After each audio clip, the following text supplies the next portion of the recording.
Seja bem-vindo ao podcast Cinemação 508. Eu sou Rafael Arinelli e hoje comigo temos aqui a bacharel em cinema, produtora executiva focada em políticas públicas no audiovisual, colunista aqui no Cinemação, escreve sobre o mercado audiovisual e produz um podcast, ou seja, é uma podcaster já, que explica muita coisa sobre a produção cinematográfica lá no Simplificando Cinema. Temos hoje aqui Marina Rodrigues. Oi, Rafa. Oi, pessoal do Cinemação. Mais uma vez aqui no podcast para trazer verdades sobre mentiras que contam sobre leis de incentivo. Só vem para episódio bomba, né, Amar? Exatamente. A gente tem que fazer aqui crítica de alguma coisa, de ursinhos carinhosos, pra gente só destilar amor aqui. Você tem que botar o Cinemação no YouTube, assim, e aí faz uns quadros, tipo assim, reagindo ao vídeo do deputado tal, contando a verdade sobre a Lei Rouanet. Verdade. Esse ia dar view. Muito bom. Temos aqui também, pela terceira vez no ano, um recorde de participação em um ano só. O publicitário, diretor de arte, produtor de conteúdo do Miolos Fritos, diretor da 42 Filmes, uma produtora de vídeo, que eu também trabalho lá. Temos aqui Beto Padreca. Muito obrigado. Quando começou a sua apresentação aqui, da minha pessoa, eu achei que você estava falando de outra pessoa. Você esqueceu o que você faz, é isso? Pô, muito obrigado. Esse episódio aqui, eu vim aqui mais pra ouvir e anotar e aprender. E aprender, Estamos cheios de dúvida, né? O Beto, pra quem não sabe, o Beto é aquela pessoa agora que tá indo lá na prefeitura da cidade questionar, né? Aquelas audiências públicas, tá lá falando, quero entender esse negócio aí, meu filho. Falta de decoro. E hoje, fazendo a sua estreia aqui, temos o ator, um dos fundadores e diretor lá da Companhia Apocalíptica de São José do Rio Preto, arte educador, integrante do coletivo Povo da Cultura, faz parte do Fórum Litoral, Interior e Grande São Paulo de Políticas Públicas. Temos Lawrence Garcia aqui conosco. E aí, gente, fala Rafa, Beto, Mari, prazerzaço estar fazendo essa estreia aqui no Cinemação. Bora conversar um pouquinho mais sobre a Paulo Gustavo e ver o que a gente consegue desenrolar. É isso, Tem falado pouco sobre Paulo Gustavo, né, Lawrence? Quase nada, né? Ai, Jesus. É isso, né? O Povo da Cultura é um coletivo político, então a gente tá aí ocupando todos esses espaços e aonde a gente puder falar dessa lei, da Lei Aldir Blanc 2 também, a gente tá falando. É verdade. A gente vai entrar um pouco nisso também, acho importante. Legal. Muito bem, meus amigos, hoje, né, é um dia aí da gente mergulhar na cultura brasileira, de entender alguns movimentos que ganharam as manchetes nos últimos dias e que podem, né, estar gerando dúvidas aí para o grande público. Isso porque no dia 11 de maio a gente teve uma cerimônia com a apresentação de vários artistas lá em Salvador, promovido pelo Ministério da Cultura, onde a ministra Margarete Menezes e o presidente Lula regulamentaram a Lei Paulo Gustavo, que vai liberar 3,8 bilhões de reais para o setor da cultura. E nós aqui vamos focar no audiovisual, mas a ideia é entender como um todo, né, o que é a Lei Paulo Gustavo, essa lei que está aí já está chegando, né, aos municípios, e tentar entender como que ela vai ajudar a cultura e quais são os desafios que ela vai enfrentar. Então vamos bater esse papo sobre Lei Paulo Gustavo, mas no segundo ato desse podcast. Boa noite, tô aqui emocionada, mas eu não tô chorando de tristeza, não. Nem sempre a gente chora de tristeza, eu tô chorando de alegria. Paulo Gustavo agora é lei. Paulo Gustavo agora é política pública.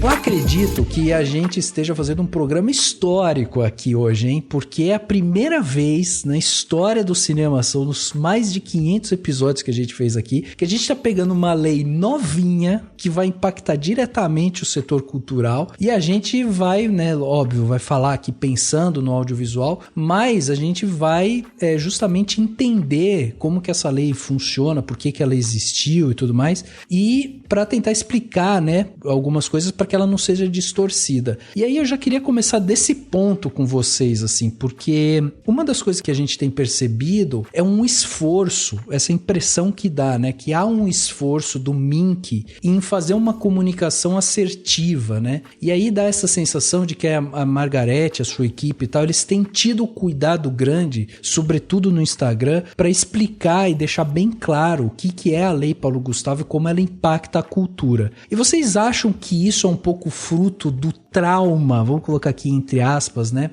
O trauma que foi causado pela Lei Rouanet, que acabou virando um item na lista ali da extrema-direita e tal, que pegou a Lei Rouanet, distorceu ela completamente, e aí até hoje é difícil, né, as pessoas entenderem como essa lei funciona e tudo mais. Aí vocês acham que, assim, o Mink hoje tá tendo esse cuidado de, tipo, tentar deixar claro, tintim por tintim, como a lei funciona, para que isso não venha acontecer com a Lei Paulo Gustavo? Com certeza, né? Porque você já tem o estigma ali do artista que rouba dinheiro público, que divide verba, que tá todo mundo nadando no dinheiro. Eu, inclusive, estou falando com vocês diretamente de Mônaco, tomando um champanhe aqui, de tão rica que eu tô. Do seu iate. Depois de assaltar os cofres públicos da cultura, entendeu?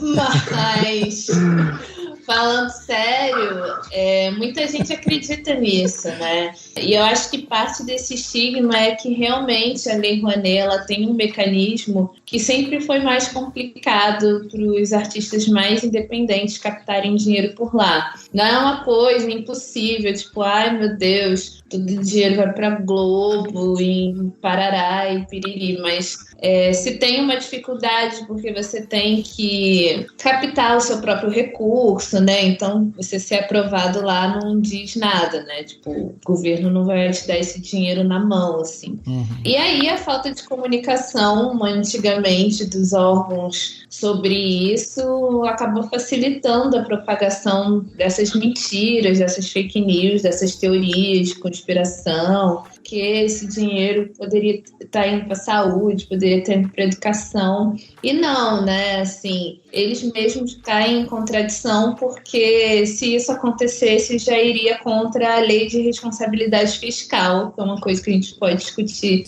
mais para frente nesse episódio, mas simplesmente isso iria contra a lei de responsabilidade fiscal, que é uma coisa que eles gostam tanto de falar, né? Então já começa errado aí, assim. Mas eu acho bastante positivo que o Mink vem tentando fazer. Eles fizeram uma série sobre a própria Lei Rouanet, ainda antes da Paulo Gustavo, para tentar explicar e mostrar como é que é todo o processo, né, de inscrição de projeto, do ganho de dinheiro, dos prazos, enfim. Eu acho que de pouquinho em pouquinho a gente acaba conseguindo mudar um pouco da mentalidade das pessoas, assim. É um processo de formiguinha mesmo, assim. Eu acho que vai demorar muito tempo pra gente voltar a alguma normalidade, se é que teve, né, em algum momento, porque a Lei Rouanet, querendo ou não, assim, foi muito demonizada, desde lá dos anos 90 ainda, mas obviamente que hoje em dia é muito pior, assim, mas eu tô achando bem positivo. E não só a comunicação na rede social, né?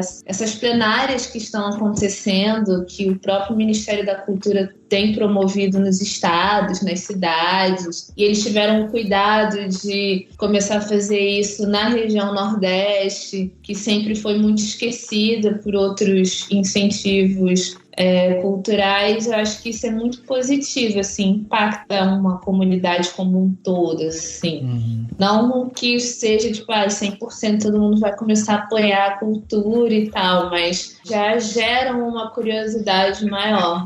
Eu comentei aqui sobre o Instagram, porque no Instagram eles têm dividido alguns assuntos, eu acho que isso tá ficando muito didático, assim. Então, por exemplo, depois do lançamento, eles começaram a lançar, assim, tipo, uns cards daqueles que são carrosséis, né? Então, assim, o recurso da Lei Paulo Gustavo para a região norte, o recurso da Lei Paulo Gustavo para o sudeste. Então, e aí lá eles colocam, tipo, tintim por tintim. Você entra lá, daí vai ter Espírito Santo, o estado vai receber tantos milhões, os municípios tantos milhões, Minas Gerais, o estado tanto. Então, isso acaba ficando realmente muito claro, mas para além disso, tem inclusive o site, né, que é gov.br/Lei Paulo Gustavo, que eles também dividiram tudo. Ficou muito legal isso. O problema é que quase ninguém entra, né? As pessoas cobram transparência, o governo dá, mas ninguém vai atrás. Então é isso, assim, você tem que replicar a informação em vários lugares, né? Então tem que fazer isso no Twitter, tem que fazer isso no Instagram, tem que fazer isso no YouTube, no TikTok. Não sei se o Ministério da Cultura tem TikTok, mas seria bom se tivesse. Agora, Laura, se você que está trabalhando diretamente, né, com o coletivo e tudo mais, você está participando inclusive desses diálogos direto, né, com a população e tal. Você tem sentido, assim, o pessoal um pouco mais aberto para entender o que é a lei, ou ainda tem um rescaldo aí de Lei Rouanet, que as pessoas ficam, o artista vai mamar na teta do governo, aquelas bobagens que a gente ouvia, né? E que ouve ainda, né? Então, né? Tem a questão dessa desinformação, né? Até por isso que o Ministério está tão empenhado em fazer uma comunicação correta dessa vez, né? E tem que ser nas redes sociais mesmo, porque, né, site hoje em dia ninguém mais entra, como disse a Mari, né? Então, eu acho que, assim, essa comunicação, ela está sendo feita, primeiro porque tem essa questão da desinformação, que é muito grande, e não só o que acontece já na Lei Rouanet há décadas já de desinformação, mas também o que aconteceu muito na Lei Aldir Blanc, né? Porque são leis muito parecidas. E tem uma outra questão também, que o porquê que está sendo feita essa divulgação, essa comunicação um pouco mais ampliada, né? Porque essa lei, ela é um pouquinho diferente de entender ela, assim. Ela tem algumas peculiaridades, por exemplo, da onde que sai o dinheiro.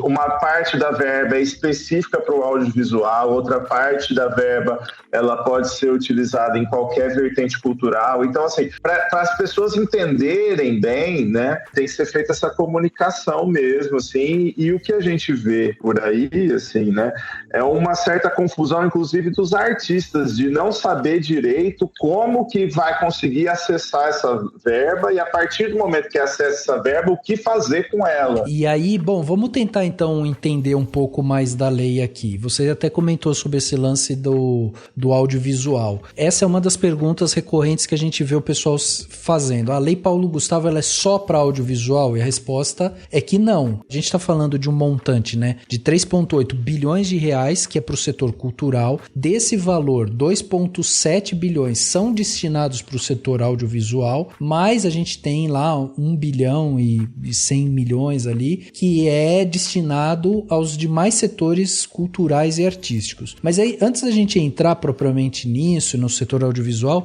eu queria que você explicasse um pouco da onde que surgiu essa lei, qual que foi a causa, né? Por que ela surgiu, onde que ela impacta exatamente, né, na cultura e tal, um pouco do histórico dessa lei. Então, essa é uma lei de emergência cultural, ela vem na rasteira do que foi a Lei Aldir Blanc. E aí você pode me falar assim, Jesus, mas é uma lei de emergência cultural que está saindo 3 anos depois, é o que acontece, né? Porque, assim, qual que é a diferença dessa para a Lei Aldir Blanc, por exemplo? A Lei Aldir Blanc, ela se utilizou de um mecanismo que se chamava orçamento de guerra. Então, ela pega, porque em determinado momento ali da pandemia, o governo colocou um estado de emergência, e nesse estado de emergência aprovou um orçamento de guerra que tirava teto de gasto, dava, né, margem para gasto, e a Lei Aldir Blanc se aproveitou disso para poder fazer uma lei de emergência cultural. Só que conforme foi passando o tempo, eles foram percebendo que a pandemia ia se estender, eles viram a necessidade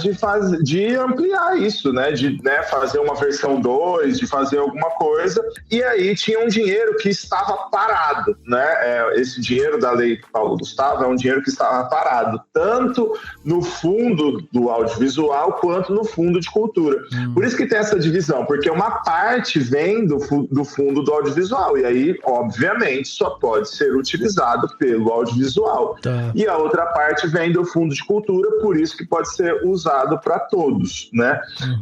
E aí, nessa coisa de precisamos, né, fazer uma nova lei ou uma versão 2 da Aldir Blanc e tal, o pessoal pensou nessa forma de utilizar esse dinheiro que já estava parado. Daí teve a questão do falecimento do Paulo Gustavo, e eles resolveram homenagear o Paulo Gustavo na feitura dessa lei, né? Então, assim, ela vem mais ou menos ali, na rasteira da Lei Aldir Blanc, pela necessidade ainda de se estar em uma emergência cultural. E aí o que aconteceu foi que no orçamento de guerra, o governo anterior não teve muito como barrar a regulamentação da lei. Mas neste caso aqui da Paulo Gustavo, eles ficaram enrolando. Entendi. Eles não conseguiram barrar, tentaram, vetaram, o veto foi derrubado, então teve toda uma luta, né, no Congresso Nacional e tal, não sei o quê. Acabou que foi aprovado e eles resolveram enrolar a regulamentação. Enrolaram tanto que passou para o próximo governo. E agora é esse lugar que a gente está, na regulamentação dessa lei, né, que acabou de sair ali quando eles fizeram o lançamento lá na Bahia, era para já apresentar o decreto de regulamentação. Entendi. São verbas que se acumulam, né, no caso do Fundo Setorial do Audiovisual, que eu posso falar com mais propriedade, é um dinheiro que vem de um tributo chamado Condecine, né, e quem paga é o próprio setor. E esse fundo tem tipo 1 bilhão assim, por ano, só que durante o governo Bolsonaro a gente não teve novas chamadas públicas no fundo setorial. A gente veio ter uma chamada nova da Ancine no apagar das luzes de 2022, depois até da eleição confirmada do Lula, que a Ancine resolveu abrir ali um valor. Então esse dinheiro ficou parado ali, assim. E a gente correu o risco desse dinheiro ir para pagamento da dívida pública, ir para o bolso do Paulo Guedes, aquelas ideias mirabolantes, que teve uma época que ele queria acabar com o fundo setorial, do audiovisual. Então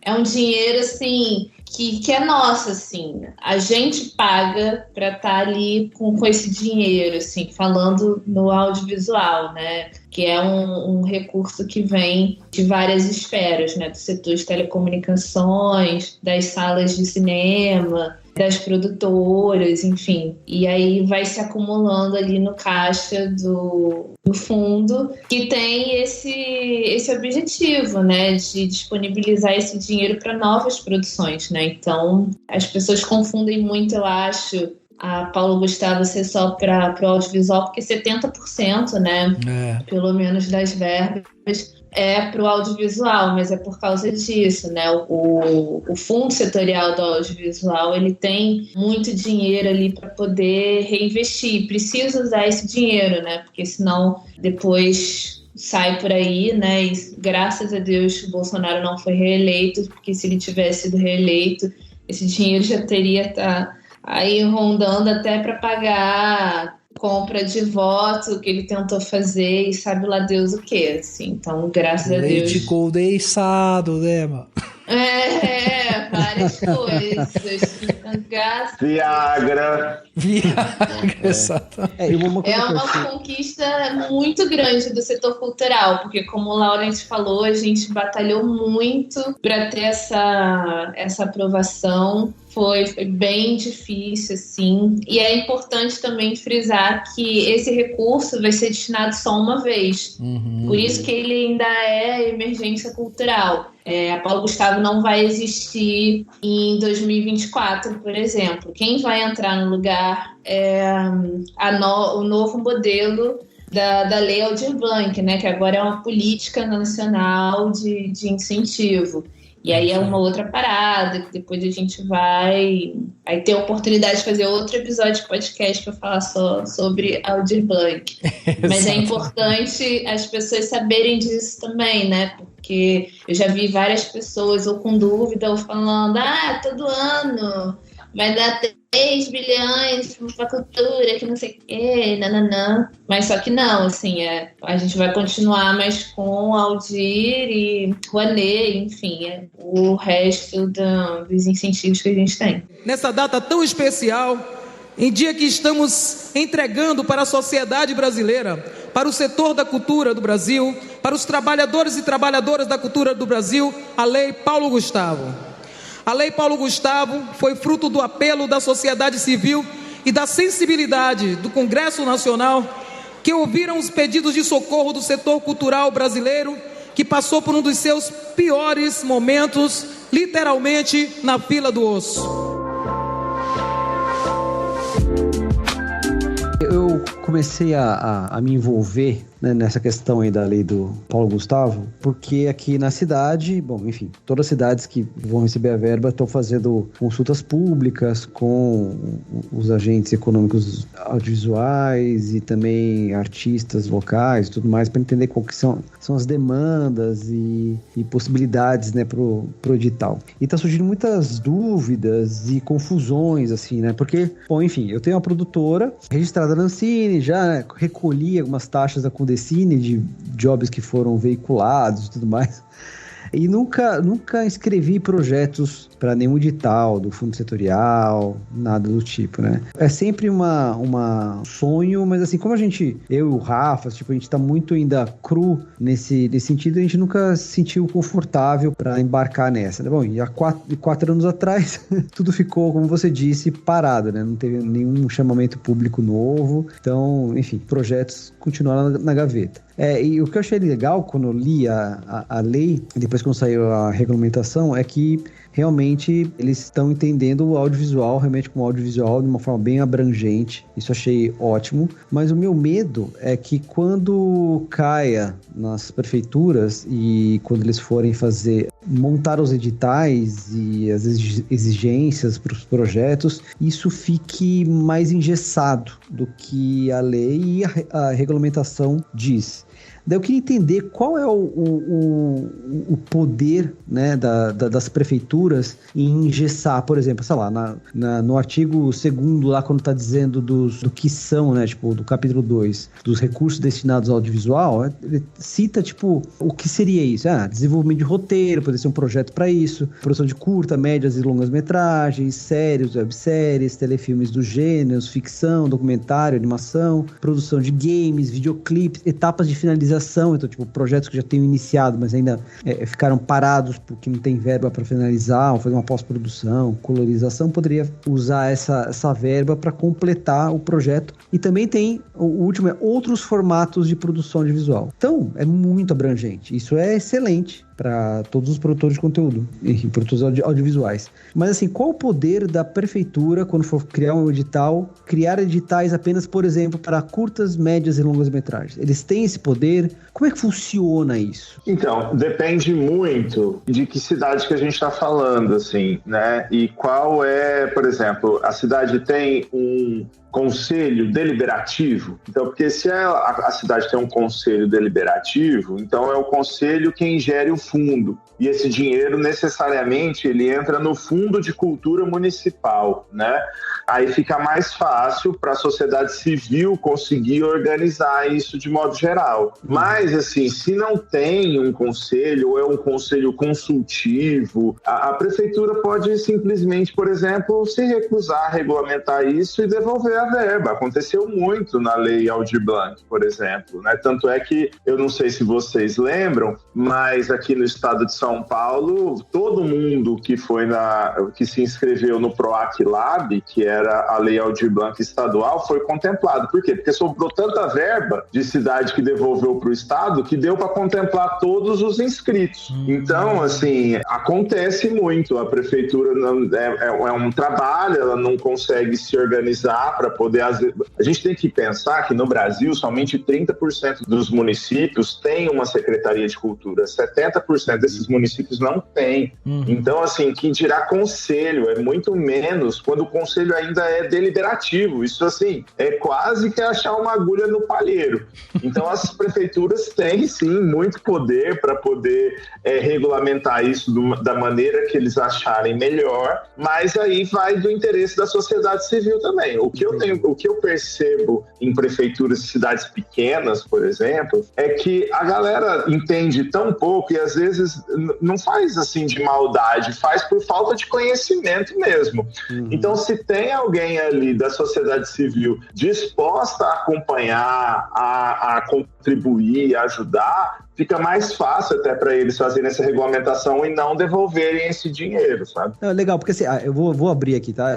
Minha produtora está na cidade de Salto, né, uma cidade pequena, aqui vizinha de Indaiatuba, e a cidade vai receber 1 milhão, 1.006.000, quebradinho, uma coisa assim. E quando eles anunciaram a consulta pública, eu falei assim, eu vou lá para colaborar, porque afinal eu tô na área já faz um certo tempo, então pelo menos de audiovisual eu entendo um pouquinho. Da lei eu não entendo, e eu vou lá para aprender. E foi interessante porque quando começou o debate, eu não pude deixar de falar.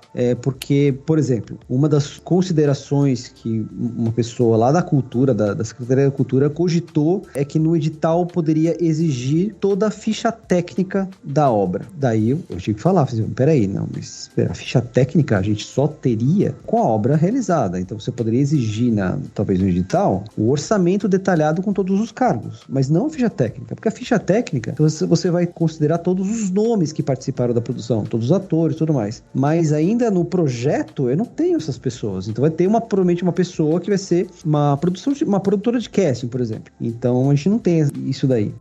Tá, legal. E uma outra questão, por exemplo, que eu tô vendo que várias prefeituras estão discutindo, é que eu até entendo, é legítimo, no sentido de, vamos manter o dinheiro aqui na cidade. Não queremos que pessoas proponentes de outras regiões venham tentar pegar aqui nosso potinho de ouro, né?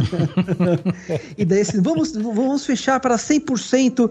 Mas espera aí, como é que você vai restringir? Estamos aqui em Salto, ok, temos profissionais da área, aqui temos uma universidade que forma profissionais de cinema, tem o curso de cinema, é o berço aqui é um berço cultural bem prolífico, assim, de artistas e tudo mais, mas, assim, a gente precisa de locadoras de equipamento, alguns profissionais, de repente, finalização e tudo mais que a gente não vai encontrar aqui na região. Como é que você vai fazer essa restrição do orçamento para ficar aqui na cidade? Então, não necessariamente você precisa que todo mundo seja daí. A pessoa que vai inscrever o projeto precisa, porque ela precisa comprovar que mora na cidade, etc e tal, assim. Por exemplo, aqui em BH, em Niterói, eles vão seguir um modelo que eles já seguem na lei de incentivo regional. Você tem que comprovar que você mora pelo menos há 2 anos na cidade para você propor, além de você ter que enviar o seu currículo para comprovar que você já tem atuação na área do audiovisual, etc e tal. Mas, fora isso, para o resto da equipe, isso não precisa, não é uma prioridade, assim. Porque como você que está propondo e vai inscrever mora na cidade, então automaticamente entende-se que aquele dinheiro vai circular na cidade de alguma maneira. O que talvez não possa acontecer é você sair da sua cidade para filmar em outro lugar. Por exemplo, o edital de BH, ele permite essa flexibilidade a partir do momento que você identifique na sua obra audiovisual e promova a cidade de alguma forma, que pode ser você alugar os equipamentos com empresas locais, chamar o seu elenco pessoas locais, e aí, sei lá, vai filmar na cidade vizinha porque o filme passa lá e não tem como. E aí tudo bem, eles abrem esse tipo de exceção. Quem precisa ser da cidade é ou a empresa que vai propor esse projeto na lei ou a pessoa que vai inscrever como pessoa física, assim. Mas toda a equipe do filme não precisa ser da cidade, até porque dependendo do que for o seu projeto, você vai ter que prever uma verba de transporte, de passagem aérea, para as pessoas chegarem até aí e poder fazer, assim. Isso tudo é dinheiro que vai circular na cidade, querendo ou não. Então, o projeto está cumprindo com as determinações certinhas. Isso seria, tipo, o mais correto, imagino também. Eu concordo, de repente, o proponente ser da cidade. É que é complicado. Eu vejo de uma forma um pouco complicada isso, tipo, vou filmar, essas exigências de ter que filmar na cidade. Por exemplo, aqui na cidade mesmo. Berço de Anselmo Duarte, né? Poderia ser um documentário sobre a vida dele, falar da cidade, mas de repente pode ter captações de depoimentos que aconteçam fora da cidade. Eu posso também fazer um vídeo documentário do Rio Tietê, né? Da poluição do Rio Tietê que passa pela cidade. Então, eu posso também ir para outras cidades por onde o rio passa, mostrar as regiões impactadas, enfim. Estou criando aqui uma situação hipotética. Que é muito difícil. Só que assim, as prefeituras, quando for criar o edital, elas podem colocar esses engessamentos e pode inviabilizar algumas produções ou ideias. Então, Beto, tipo assim, é o que eu ia falar. Tudo vai da regulamentação. Então, às vezes, na regulamentação se coloca que 100% dos envolvidos precisam ser da cidade, da região, uma limitação em locais de captação, mas assim, acho difícil disso acontecer, pelo menos não estou vendo aqui com a galera que eu estou conversando uma discussão nesse sentido, assim. Mas uma outra coisa importante e interessante que a lei Paulo Gustavo permite é a utilização de convênios. Então, vou dar um exemplo, porque existem casos que são muito mais graves do que Salto. Por exemplo, a boa parte dos municípios paulistas, eles têm menos de 20 mil habitantes. Então, assim, é muito pouco. Eu nasci numa cidade que tem 3 mil habitantes. Lá não tem ninguém que faça audiovisual. E aí, assim, começa a complicar, porque você não tem como regulamentar a lei, só uma parte dela. Você tem que regulamentar ela inteira. Não dá para regulamentar, a gente vai usar só a verba que não é do audiovisual, beleza? Então, pensando nisso, o que os autores da lei permitiram? A utilização de convênios, né? Porque, principalmente muitos municípios pequenos, né, eles seguem convênios, então a verba chega junto, eles gerem isso junto e tal, e a Paulo Gustavo, ela permite isso. Então, vários municípios pequenos podem se juntar, né, recebem a verba num único fundo, né, municipal, ou fundo que já é daquele convênio mesmo, e aí eles fazem a regulamentação uma só para todos os municípios. Então aí também tem uma certa flexibilidade no que tange a contratação de pessoas, a territorialidade para filmar e coisas nesse sentido, sabe? Mas a gente pode dizer, por exemplo, que o fato do município estar fazendo consultas públicas já é uma coisa positiva, o fato dele estar querendo discutir, tipo, mostra uma vontade dele tentar se organizar para daí, né, conseguir distribuir essa verba e tal, ou tipo, é meio que de praxe, vai ter que ver na hora, porque isso que você estava falando, inclusive sobre que teve devolução de dinheiro e tal para a União, é uma coisa que às vezes você fala, cara, tem uma oportunidade, mas assim, é tão desestruturadas as prefeituras que não chega o dinheiro ali na pessoa que, né, no fazedor de cultura mesmo, né? O que acontece, assim, quem quiser receber essa verba vai precisar fazer obrigatoriamente essas audiências públicas, entendeu? Então, se você quer receber essa verba, você tem que fazer essas audiências públicas, não pode fazer a regulamentação da cartola. Então, se a sua cidade não está fazendo, é porque, né, talvez ela não tenha interesse de receber essa verba, e aí cabe à sociedade civil também fazer a provocação à prefeitura, né? Ou ao órgão gestor da cultura, né? Bom, então só para eu arredondar, me corrijam se eu tiver errado então aqui, tá? A gente tem aí nessa lei, Paulo Gustavo, que vai durar 1 ano, é isso o prazo dela? É até dia 31 de dezembro, né? Nossa, nem 1 ano, então. Até dia 31 de dezembro, o dinheiro precisa chegar na mão dos fazedores de cultura. A execução vai ultrapassar 2024, tá? Ah, tá.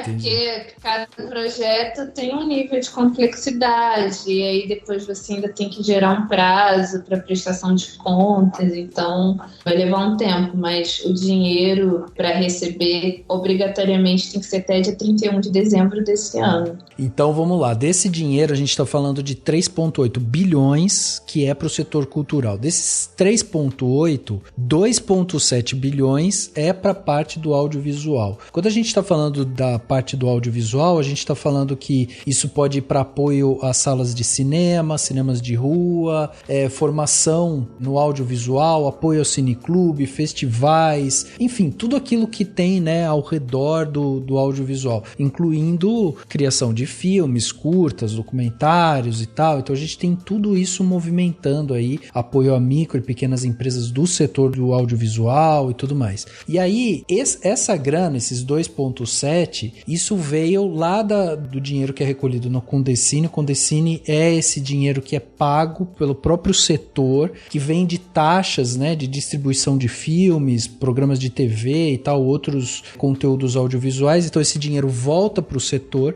Essa grana ficou parada porque quando chegou a pandemia, parou tudo, e o setor audiovisual é esse setor muito coletivo que envolve, né, aglomeração de pessoas, então foi um dos setores mais afetados. E aí o pessoal falou, não, vamos fazer uma lei aqui que a gente vai executar ela até o final de 2023 para chegar esse dinheiro nas pessoas, que é para fomentar de novo a cultura, e aí depois a gente vai vir com a outra lei, que é uma lei definitiva, que vai fomentar de vez a cultura e tudo mais. Esse que é o cenário, certo? É isso aí. Nessa nova gestão do Ministério da Cultura, estamos voltados a executar as políticas públicas do governo, seguindo as diretrizes do presidente Lula, atendendo aos que mais necessitam, buscando fazer a descentralização das leis do fomento, para que o apoio do Ministério da Cultura chegue a todos os cantos do Brasil, promovendo assim a economia criativa, a economia da cultura em toda a sua potência.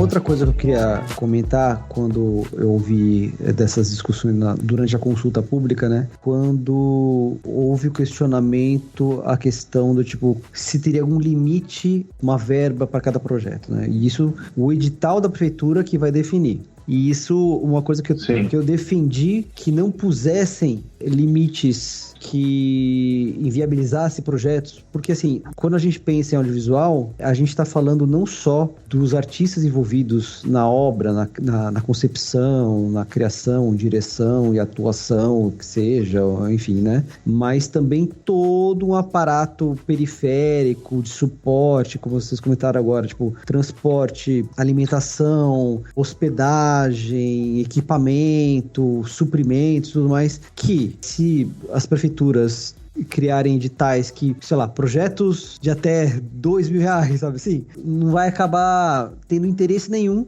de produtores audiovisuais escrever, porque não solucionaria nenhum tipo de demanda deles, né? Mas aí esbarra na questão de que cada município tem um teto, vai receber um teto. Sim. Então, o edital da prefeitura, ele precisa trabalhar muito em cima do contingente que ele já tem previsto de pessoas que vão se inscrever. Municípios que já fazem editais regionais, daí já é mais fácil, porque você já meio que mede ali a quantidade de verbas que você pode disponibilizar. Mas isso vai ter que ser dividido, querendo ou não, entendeu? Por exemplo, o edital aqui de BH, o regional, ele conta com 1.800.000, se eu não me engano. E para produção audiovisual, Cada projeto pode receber até 70 mil, 70 e alguma coisa. Então você tem que trabalhar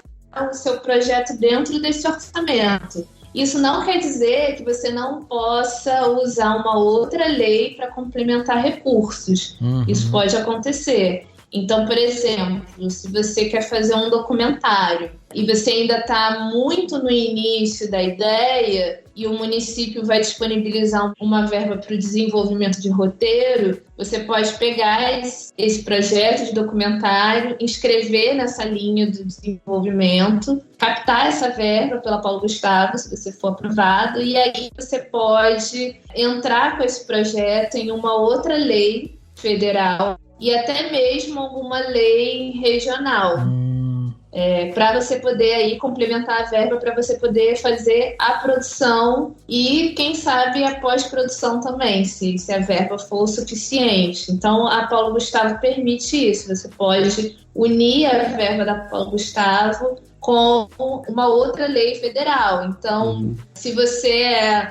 um produtor independente, você não tem empresa, mas aí você ganhou essa verba para desenvolver esse documentário. Você desenvolveu, e aí você pode buscar um parceiro que não necessariamente precise ser da mesma cidade que você, que tem uma empresa já dentro da Ancine, que consegue captar uma verba pelo fundo setorial, ou até mesmo pela lei do audiovisual. E aí vocês inscrevem esse projeto para produção dentro de algum edital que tiver aberto. E aí lá vocês colocam, tipo, da Paulo Gustavo ganhei, sei lá, 1 milhão para desenvolver e agora preciso de outro 1 milhão para poder produzir e editar e montar e colocar no mundo esse projeto, assim, né? Dando um exemplo. Então, infelizmente não tem como, tipo, a prefeitura falar assim, é livre, se inscrevam aí, e aí a gente vai decidir quanto que a gente vai dar, assim. Depende muito de como que vai ser essa divisão. Então, por isso que a participação da sociedade civil,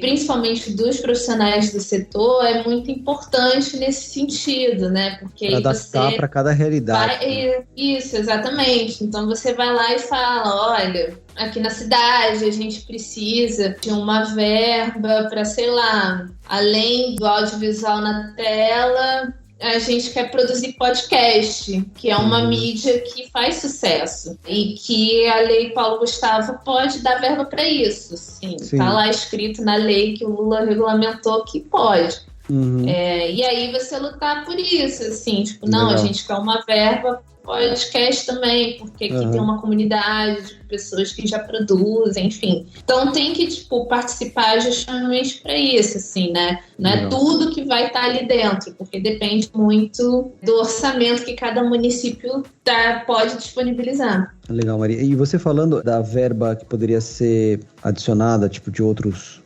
editais, outras leis, fiquei com dúvida de que se poderia ter essa complementação de verba para finalizar um projeto iniciado, né, com uma lei do Paulo Gustavo, pelo setor privado. E como funciona? Porque, assim, eu tive um breve contato quando eu estava pesquisando a respeito do fundo setorial, do audiovisual, e tinha alguns editais que você escrevia alguns projetos e a verba entrava para você produzir, mas que você dividia, você entrava como a verba exigia como se fosse uma coprodução, né? Tipo, você cedia parte dos direitos, então qualquer dividendo que essa obra venha a receber, você devolvia isso, né? Para essa lei, tem esse tipo de retorno ou não? Não, a Paulo Gustavo não prevê esse reembolso. O que acontece é o seguinte, o Fundo Setorial do Audiovisual, ele trabalha numa dinâmica como se fosse um empréstimo. Sim. Então você vai lá, pede o dinheiro e aí eles te dão e aí você precisa devolver isso, porque é o mecanismo do fundo.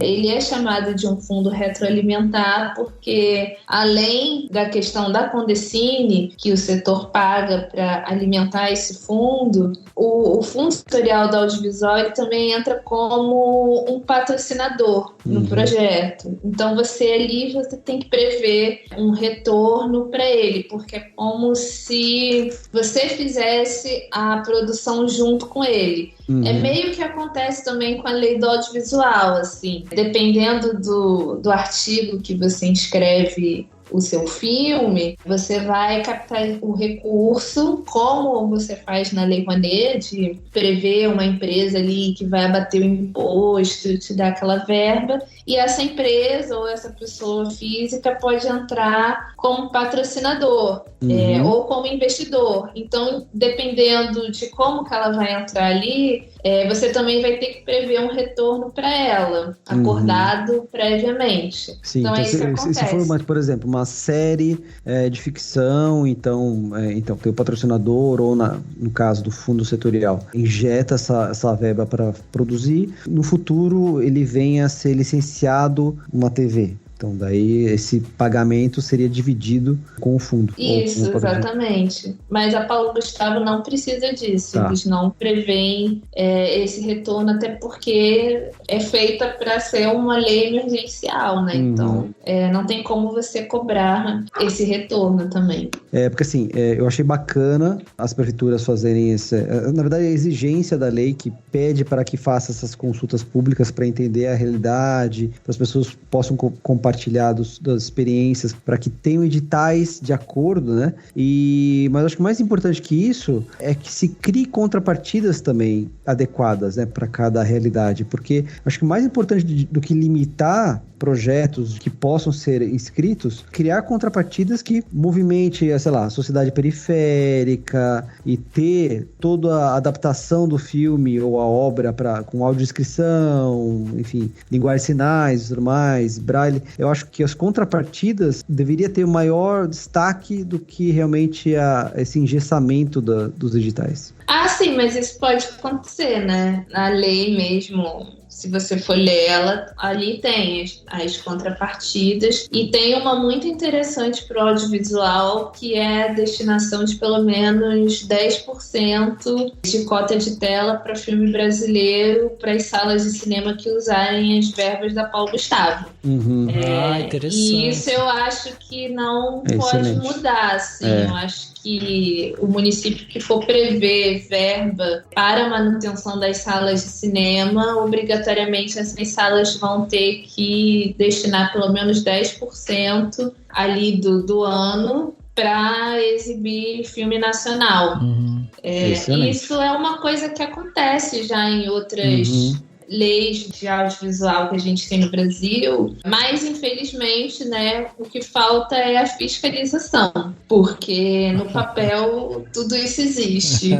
Só lembrando uma coisa, que essa verba para a reforma de cinema, isso não serve para grandes redes. Então isso é só para...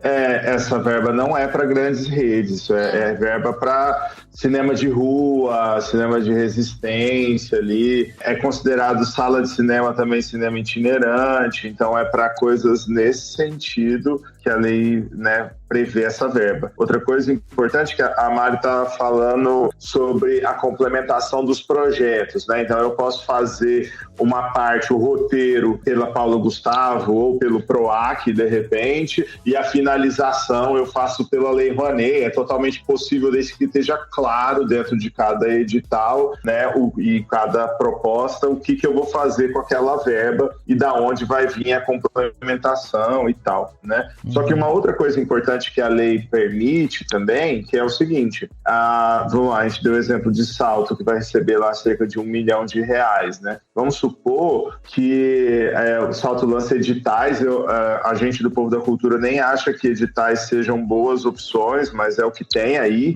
né? Então vai lançar os editais, por exemplo, né? E aí a totalidade dos proponentes e dos projetos inscritos daria R$2 milhões. A prefeitura pode fazer uma complementação para poder abarcar todo mundo, se ela quiser. Então ela não é obrigada. Seria um pedido para que receba mais? Não, do caixa da prefeitura. Do caixa próprio da prefeitura. A prefeitura pode colocar uma verba para poder contemplar todo mundo, se ela assim quiser, entendeu? Acho que não vai querer, não. Acho que. Acho que não vai querer, não. Mas isso, por exemplo, tem muito buraco ainda no asfalto. Em Salvador, né? Ah, é? O prefeito de Salvador já anunciou que eles vão fazer um novo programa de desenvolvimento do audiovisual. Aí eles vão colocar um dinheiro ali do caixa da prefeitura mesmo, junto com a Paulo Gustavo. Agora deixa eu perguntar uma coisa pra vocês, porque eu, dando uma olhada aqui no Instagram, né, do Mink, eles fazem essa separação da entrega de verbas por região e tal, e daí, por exemplo, eles colocam assim, em São Paulo o estado vai receber 356 milhões, os municípios 372 milhões. Aí Rio de Janeiro, o estado 138 milhões, os municípios 132 milhões. Minas Gerais, 188 milhões o estado, 196 milhões os municípios. Por que existe essa diferença, assim, de estado e município? Vai ter uma verba que é do estado e outra que é para todos os municípios? E ela segue o mesmo exemplo da Lei Aldir Blanc. Então, na Lei Aldir Blanc também aconteceu isso. Então, também tivemos aqui a Lei Aldir Blanc municipal, né? E o PROAC Lab, que foi a Lei Aldir Blanc estadual. Então, ela segue. Esses valores, eles são divididos de acordo com a quantidade de pessoas. Tá. Então, aquele estado recebe mais dinheiro porque tem mais gente morando nele, entendeu? Tá. Então, é assim que eles fazem a divisão. Mas aí pegando o que vocês falaram antes sobre a complementação, né, de verba com outras leis. Por exemplo, eu poderia entrar no edital do município e fazer um projeto ali e complementar com a mesma lei Paulo Gustavo, só que daí estado? Se não tiver nada em nenhuma das regulamentações que proíba, pode. Ah, tá, mas aí quem vai definir isso são os editais que tanto o estado quanto o município vão lançar. Na verdade, é uma regulamentação, ela é feita por decreto, né? Tá. Então, é como se fosse uma lei complementar, uma lei específica da cidade e uma lei específica do estado que regulamentam a Paulo Gustavo naquele território, entendeu? Entendi. Então, pode acontecer isso. Por exemplo, eu vou fazer esse filme e daí eu vou pegar um pedaço da verba aí que vai vir de Salto pela lei Paulo Gustavo e depois eu posso ainda complementar minha obra com a lei Paulo Gustavo São Paulo, por exemplo. Pode acontecer isso. Pode acontecer. Eu só não falo pra galera tentar, tipo assim, tomar isso como certo, né? Porque assim, a gente nunca sabe se vai conseguir passar no estado ou no município. E aí é complicado porque o que você coloca, de repente, para fazer o roteiro no município e as gravações no estadual. Aí você passa no estadual, não passou no município, você vai fazer gravação com qual roteiro? Então é um negócio que precisa tomar cuidado. Entendi. Tem que escrever juntos, né? Gente, vamos ter que combinar que esse negócio é muito complicado. Muito complicado. É por isso que tem Lawrence e Marina pra explicar pra gente. Não, eu conversei uma época com o cara de uma produtora, Movioca, e assim, as grandes produtoras têm um departamento que só cuida disso, né? Que ficam atrás dos editais, estudando os editais, tem todo o departamento jurídico pra assessorar. E assim, quando a gente tá falando de pequenos produtores audiovisuais, até proponentes possam ser, né, pessoas físicas, artistas que possam querer produzir uma obra nesse sentido, gente, a gente pena muito. Pena muito, pois é. Não, e ainda tem que tomar um cuidado. Você falou de pessoa física, a galera precisa tomar cuidado para a regulamentação não querer tomar imposto de renda, tá? Porque isso é dinheiro emergencial e na Aldir Blanc, por exemplo, teve muito município, inclusive o município de São Paulo, que queria cobrar imposto de renda de proponente pessoa física. Tem que ficar muito esperto com isso. É hora de assinar o decreto. Neste momento, o presidente Lula e a ministra Margarete Menezes assinam o decreto que regulamenta a Lei 195 de 8 de julho de 2022, que tem por objetivo o incentivo financeiro aos artistas, produtores e fazedores de cultura do Brasil de forma democrática e transparente. Agora deixa eu perguntar uma outra coisa, porque a gente tá falando aqui, vai sair, o edital vai ser lançado e tal, então até o final desse ano essa verba tem que estar circulando, né, com os projetos e tal. Na verdade a gente vai começar a ver o resultado da Paulo Gustavo mesmo, principalmente em termos de obra cinematográfica, provavelmente no ano que vem mesmo, né, que a gente vai ver isso girando. Mas, assim, com o edital lançado, e aí eu queria até que você explicasse um pouco, Lawrence, porque você falou que vocês não acham que o edital seja uma boa opção. Por que isso? Essa questão dos editais, o que acontece? É uma política pública muito perversa, porque quando você pega o maior exemplo de editais culturais que a gente tem hoje no Brasil, são os editais do PROAC, são 100 milhões de reais. O que acontece? O PROAC atende cerca de 4,5% dos projetos inscritos. Então a gente tem aí mais de 95% dos projetos, dos proponentes, não são contemplados dentro do PROAC. Então, assim, a política pública que visa os editais é uma política muito perversa e neoliberal. O que eles colocam na cabeça da gente? Que só os melhores vão passar. É uma meritocracia fakeada, falsa, porque numa realidade onde você tem 95% das pessoas de fora, como que você garante isso? Não tem como garantir. Vira quase como uma loteria. Joga pra cima que o que pegar é bom. Sim. Porque a grande maioria dos projetos fica de fora, né? E aí eles fazem isso colocando na nossa cabeça que é o normal, que é o que é, né? Então, assim, para você acessar uma verba pública de fomento direto, porque Lei Rouanet e PROAC ICMS é fomento indireto. Para você acessar uma verba pública de fomento direto, você tem que passar por editais. E aí você começa a criar uma cadeia de trabalho e de pessoas que jogam e brincam e monetizam a esperança dos artistas. Com pessoas que vão ali ser especializadas em escrita de projeto, que vão vender essa especialidade, né? Então, eu escrevo um projeto para você por R$3 mil. Eu sei que vai passar ou não interessa, porque eu estou escrevendo um projeto para você aqui e tal. Você não sabe escrever, então você paga para mim para eu escrever. É absurdo, entende? Assim, porque a quase certeza é que a pessoa não vai passar. Então, assim, começa a ficar muito complexo a questão quando se trata de editais. E eles colocam isso numa lógica de que, tipo, o cobertor é muito pequeno, não conseguimos contemplar todo mundo, então fazemos um modelo de editais. Mas a gente sabe muito bem que é uma escolha política ter um cobertor pequeno que abrange a minoria dos projetos contemplados, né? Então, assim, por isso que a gente é contra essa política pública de editais. Mas é uma política que está aí, que existe, né? Quais seriam alternativas, por exemplo, a essa política pública de editais? A premiação. A Lei Paulo Gustavo, por exemplo, ela permite a premiação, né? A compra de ativos também. Ela permite, igual permitia a Lei Aldir Blanc. Então, assim, são coisas que a gente consegue fazer para fugir dos editais. Assim, seria uma cidade, por exemplo, poderia fazer um mapeamento cultural, entender quais são as demandas daquele território e contemplar todas as pessoas que de fato trabalham com isso, entendeu? Por exemplo. Quem que determina se vai ser edital, compra de ativos, premiação? Nesse caso da Paulo Gustavo é a prefeitura.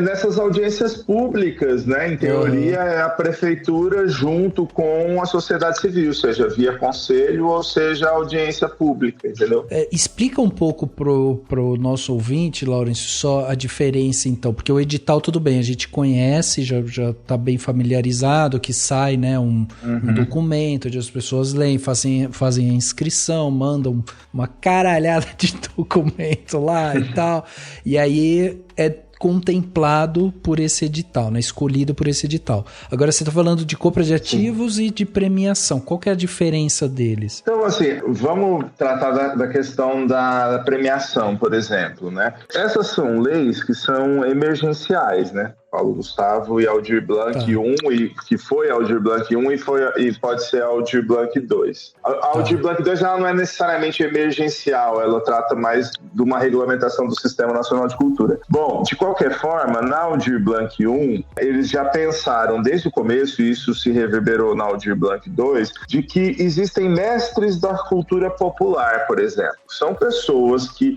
não necessariamente podem até não ser alfabetizadas, mas que têm um grande conhecimento da cultura, daquela territorialidade e tal. E aí, como que você vai colocar, submeter essa pessoa a um edital, né? Então, você tem, por exemplo, grandes mestres da cultura caipira, por exemplo, aqui no interior, da catira, da viola caipira, porque a Paulo Gustavo, ela é voltada mais para o audiovisual, mas ela não exclui as outras áreas. Então, ela também foi pensada nesse sentido. Então, como que você submete essas pessoas ao edital? Não tem como, né? Então, assim, não faz sentido. Essas pessoas que não sabem, que não têm alfabetização, como que elas vão participar? Então, foi permitido a possibilidade de premiação por notório saber, por exemplo. E aí, quem indica quais são os critérios para essa premiação por notório saber é a regulamentação, é a prefeitura junto com a sociedade civil e tal, ou o Estado junto com a sociedade civil. Então, existem iniciativas nesse sentido, algumas que não têm verba, por exemplo, o prêmio Inesita Barroso, da Assembleia Legislativa de São Paulo. É uma premiação que premia cultura popular. No estado de São Paulo inteiro, por exemplo, não tem uma verba envolvida nisso, mas é um reconhecimento, entendeu? Então, da mesma forma, aqui na Paulo Gustavo pode ter o reconhecimento vindo juntamente com a verba. Entendi. Outra coisa que a prefeitura pode fazer também é comprar, vamos supor ali que a gente tem quadros, esculturas, né, apresentações, ela não precisa passar por um edital, ela pode simplesmente contratar isso. Entendi. Então existe essa possibilidade também, né? Elas são possibilidades menos utilizadas justamente porque elas saem dessa lógica da meritocracia, entendeu? E as prefeituras não querem sair dessa lógica, elas precisam dessa lógica, porque uma vez que você contempla, vislumbra a possibilidade de se contemplar todo mundo, e aí, por exemplo, a prefeitura vai falar, mas se contemplar todo mundo, a verba vai lá embaixo para cada um. Isso não é uma obrigatoriedade, porque, como eu disse antes, a prefeitura pode injetar dinheiro nisso. Entendi. Então, assim, quando você começa a vislumbrar essas possibilidades, a prefeitura fala assim, não, eu vou ter gasto? Jamais. Então, eu tô fora. Eu não quero essa modalidade. Eu só quero a modalidade dos editais, que todo mundo já entendeu que 90% vai ficar de fora. Então, assim, só para deixar bem claro para as pessoas que estão ouvindo a gente, o Seu José, que é um cara que mora lá na periferia de Salto, por exemplo, que é um cara que trabalha com viola e tal, e aí esse cara que às vezes pode, sei lá, poderia fazer algum trabalho relacionado, por exemplo, ao audiovisual ou outra área, né? Ele não conseguiria entrar no edital porque o Seu José vai ter que ir atrás do edital, se inscrever no edital, mandar todos os documentos para ver se ele vai ser contemplado. E aí teria um outro mecanismo que seria ter uma premiação, porque Seu José é conhecido na cidade inteira,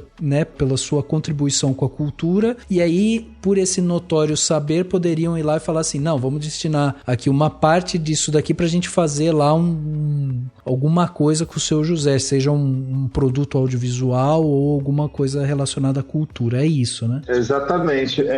Eu moro em São José do Rio Preto, né? Tá. E aqui a gente tem um artista que é isso, assim, é um mestre, manja pra caramba, ele é conhecido como poeta das cores. E é isso, ele é analfabeto e ele não acessou a Lei Aldir Blanc, por exemplo. Por quê? Tinha que ter escrito um edital e ele não conseguia escrever o edital. É um cara que ele é morador de rua, então teve outros problemas em relação ao Aldir Blanc também, que foi comprovação de endereço, então também é uma questão. E aí ele não acessou, assim, e agora na Paulo Gustavo a gente já está vendo uma forma de garantir com que essa pessoa consiga acessar, porque é justamente quem mais precisa da verba. Entendi. Então, assim, como que essa pessoa conseguiria? Através de premiação, por exemplo, e premiação não necessariamente precisa compreender contrapartida também, porque a contrapartida é uma lógica de edital. A premiação, ela é a premiação, é isso, pronto, acabou. Você está ganhando esse dinheiro porque você já contribuiu o que tinha para contribuir. Você não precisa, pode ter a contrapartida, mas não precisa. É interessante. E uma coisa que eu achei legal é essas consultas públicas não estão se restringindo apenas nos equipamentos públicos, né? Tipo, como teatros ou anfiteatros. Eles estão indo, pelo menos aqui em Salto, né? A prefeitura está se preocupando em ir em regiões periféricas dos bairros para falar para captar o máximo da opinião possível, assim. E uma coisa que eu comentei quando eu fui nessas duas consultas públicas é que, assim, é uma oportunidade das pessoas que trabalham no audiovisual ficarem em contato mais, né, com a sociedade, com os artistas, com os artesãos, para que possam envolvê-los, assim, e assim, que todos se conversem, porque pode ter, como eu falei, tipo, um proponente que é uma pessoa física, mas que não tem estrutura para fazer uma inscrição no edital, mas que poderia envolver uma empresa, né, do setor audiovisual, ou estudantes de cinema, ou profissionais que, tipo, artistas que já estão um pouco mais na área, para conseguir desenrolar isso juntos e criar projetos que podem ser incríveis. Um exemplo, quando você falou de Rio Preto, né, desse senhor, na época do Aldir Blanc, estava no auge da pandemia, veio a verba, eu me propus em ajudar os artistas que quisessem escrever projetos, e naquela época, tipo, uma pessoa se interessou e a gente conseguiu escrever para ela um projeto. A gente fez um mini documentário da vida dela, que era uma figurinista aqui da cidade, que basicamente ela que faz os figurinos de todas as peças de teatro, as principais, pelo menos. Tem um trabalho e um portfólio incrível. Então a gente fez um mini documentário dela e a verba toda foi para ela, né? Porque ela ficou parada todo esse período. E assim, foi o meu primeiro contato com as pessoas daqui, né? Os artistas, sabe assim, um projeto que envolveu eles, assim. E quando eu vi essa oportunidade dessa lei, eu falei, poxa, pode ser uma oportunidade de criar projetos incríveis que conte a história da região. Esse exemplo que eu falei, né, do Anselmo Duarte, pô, ele é daqui de Salto, sabe? É o único diretor de cinema a ganhar a Palma de Ouro em Cannes, sabe assim? Poxa, tem que ser valorizado esse tipo de coisa. É só oportunidade. Né? Uma coisa importante da Paulo Gustavo é que ela traz a questão de audiovisual. Não é exclusivo do cinema. Exatamente. É audiovisual. Então outras vertentes culturais podem acessar também essa verba, sabe? Uma coisa que a gente não falou ainda é porque a gente falou muito da regulamentação quando fala, né, das produções audiovisuais, o que está dentro do audiovisual, que seria tipo curta, tal, games, então, tudo que envolve videoclipe e tudo mais, mas tem toda a parte de capacitação, né? Sim. Que daí é muito ampla, né? Então, por exemplo, o que eu imagino, e eu queria ver com vocês, até alinhar para ver se essa interpretação que eu tenho faz sentido. Então, tipo, quando a gente fala em capacitação no audiovisual, a gente está falando única e exclusivamente de capacitação no ramo do cinema, ou a gente poderia considerar que, sei lá, vamos pegar, por exemplo, esse artesão. Um artesão que cria props ou cenografia, ou até mesmo essa mulher que é a figurinista. Ela poderia criar um projeto de levar para comunidades periféricas um curso de criação de figurino para peça de teatro, por exemplo? Ou,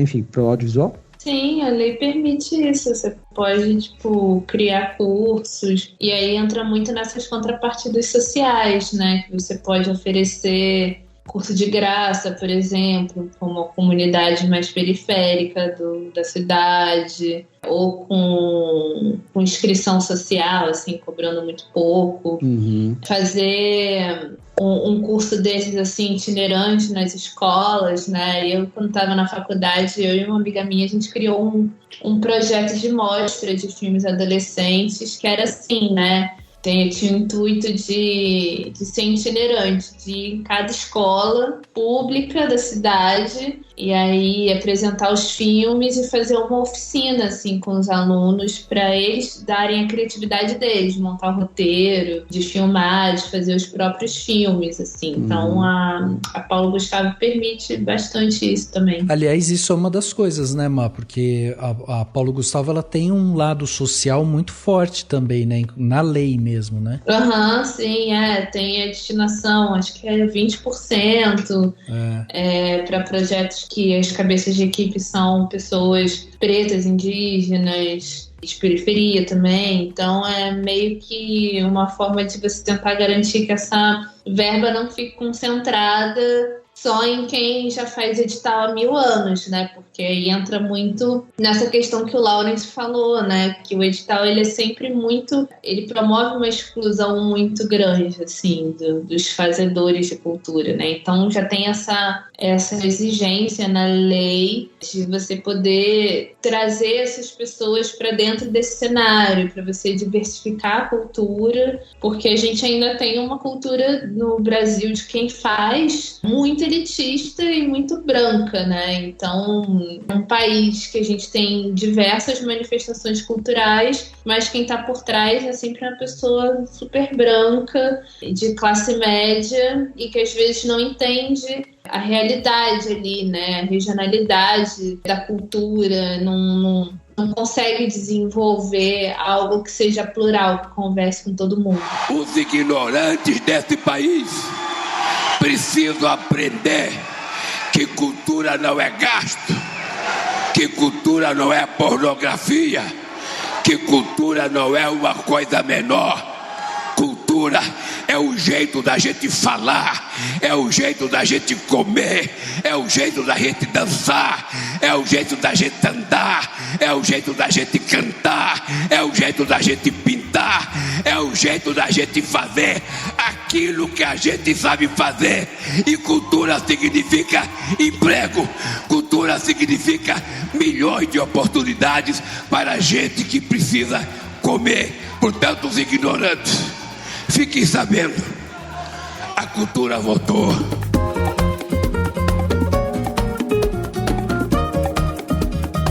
E aí outra coisa também, disso que o Beto estava falando, né, sobre capacitação e tal, tem isso, porque além dessa parte de capacitação, por ser no setor audiovisual, por exemplo, dá para ir lá e fazer apoio aos cineclubes. Então, sei lá, como o Beto falou, tem um cineasta na sua cidade e de repente você quer fazer um cineclube, né, que vai lá para, enfim, fomentar mais e mostrar mais quem é esse cara, o que ele faz e tal. A lei permite isso também. Festivais, eu quero fazer o primeiro festival de cinema de Salto. Dá pra fazer também. Então, assim, tem muitas coisas ali que ele abarca. Inclusive, o MIN, que agora tá anunciando, né, que vai promover aí oficinas técnicas em todo o país para divulgar a Lei Paulo Gustavo, e o objetivo é justamente capacitar esses gestores culturais, incentivar a adesão à lei, fornecer também suporte, né, para facilitar os recursos em meio da plataforma do Transfere.gov. Vão fazer oficinas abordando a criação dos sistemas estaduais, de sistemas municipais também. Então, assim, tem toda uma movimentação para que isso seja cada vez mais difundido. Inclusive, lá no site vocês podem ver que já tem uma agenda, vai começar no Piauí, depois vai para o Amapá, Rio Grande do Norte, Paraíba, São Paulo, Pará, enfim. Eles vão começar a rodar com isso para tentar justamente ajudar a promover mais e mais a Lei Paulo Gustavo. Lawrence, Marina, vocês que trabalham com isso, que têm visto justamente assim as dificuldades, né, do pessoal do audiovisual, da cultura e tal, eu queria saber um pouco de vocês, da impressão de vocês, a sensação de vocês quando vocês viram realmente, né, acontecer ali aquela festa linda que fizeram do lançamento da lei e tal. Deu assim um sentimento de esperança em vocês? É lógico, né, como a maioria das leis e tal, é importante esse contato da sociedade civil, é importante a gente ir lá nas consultas públicas, participar, falar, porque porque daí depois, né, não tem perigo de acontecer da pessoa que tá em casa e que não foi, depois só fica lá na internet falando, a lei de Paulo Gustavo, fica aí só dando dinheiro pra Ivete Sangalo, pra Daniela Merkel, sabe aquelas coisas assim? Então é importante justamente a gente participar desde o início dela para que ela seja muito bem implementada, né, dentro das cidades, dos municípios e tal. E eu acho que ela tem uma coisa, não sei se é essa impressão que vocês tiveram também, que ela tem uma cara assim de ser uma coisa mais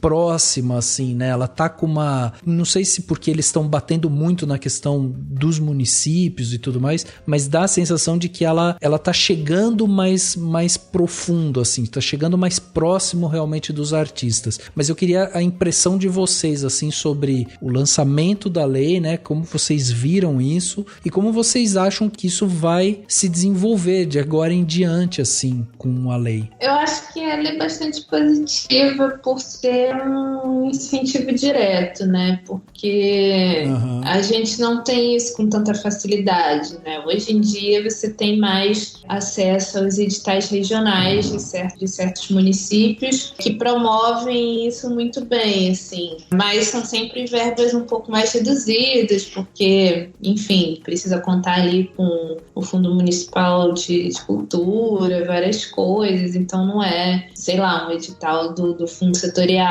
né, que dá, sei lá, 600 milhões, e aí você inscreve lá e ganha um dinheiro legal, se for aprovado. E isso falta muito, assim, não digo nem tanto no audiovisual em si, mas para os outros setores culturais, porque você lidar com a Rouanet é sempre muito complicado, assim, porque você precisa correr atrás do dinheiro, você precisa fazer várias apresentações para a empresa, para pessoas físicas, para tentar ali captar aquela verba, assim. Então é um processo muito custoso, assim, para quem é muito independente, quem não tem o auxílio assim, de um grande CNPJ por trás para conseguir captar isso de uma forma mais tranquila. Assim. Então, para mim é muito positivo que a gente tenha Paulo Gustavo e Aldir Blanc com essa característica de incentivo direto e que seja federalizado, né? Porque a gente realmente precisa disso, assim. Eu acho que quando a gente fala em cultura, a gente precisa pensar muito para além do eixo Rio-São Paulo, assim. A única coisa, assim, que eu tenho um pouco de crítica a fazer é que eu acho que tem uma concentração muito grande de verba nessas duas capitais, tanto na cidade do Rio quanto na cidade de São Paulo capital, assim.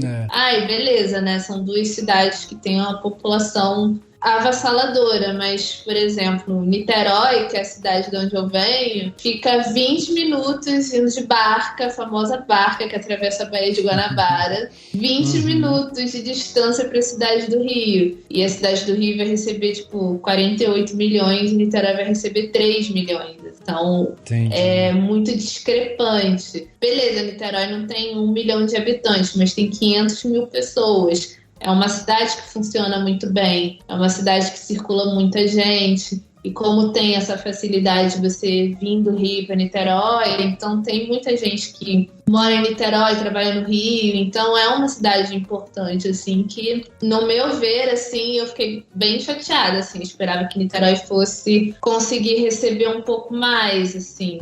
Então, eu acho que a distribuição de verbas, para mim, ainda não foi 100% satisfatória. Entendi. Mas eu entendo que tem toda essa dificuldade também em lugares que não tem Secretaria de Cultura, enfim.